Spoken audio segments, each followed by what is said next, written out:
The Royal Society of Edinburgh is uniquely placed to convene advice panels of experts across the full range of competencies that are required for understanding how we might create a society that flourishes where all are included. And Scotland is especially well placed because for over 10 years now, it's had a policy, New Scots Refugee Integration Policy, which has seen the integration of asylum seekers from day one at its heart, and which is founded in the Convention on Human Rights. The RSE has drawn together a panel of experts from law, from experience, from NGOs, from academics, people who have advised government over many years on the way in which we might create flourishing societies where all are included and all can contribute from the capacities that they have and be enabled to flourish themselves. This group has convened to respond to the government's plans for a reform of the asylum system and for its new plan for immigration. And it has produced its own report and advice note, which you can read online. And you can also follow some of the events that we'll be doing.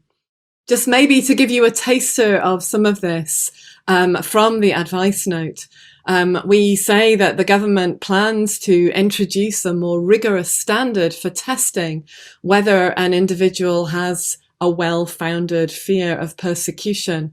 So that's the fear of persecution that leads to a determination as to whether someone has a right to asylum in the United Kingdom.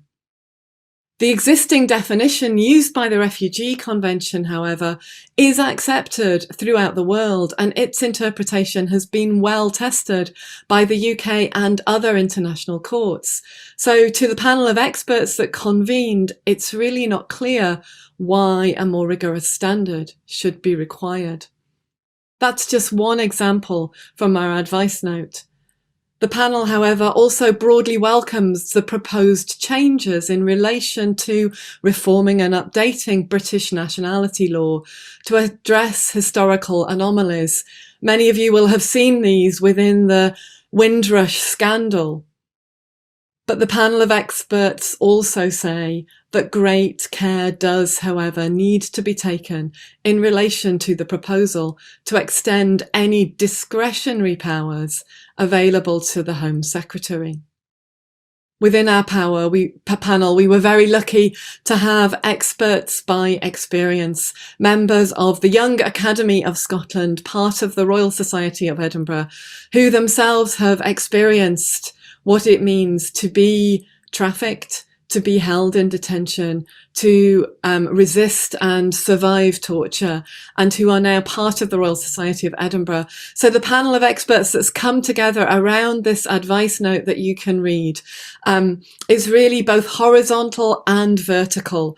It draws on the best of academic advice, the best of legal advice, the best of policy advice available to us in Scotland, and the best of the advice that those who have experienced our systems, our laws, and our policies can offer.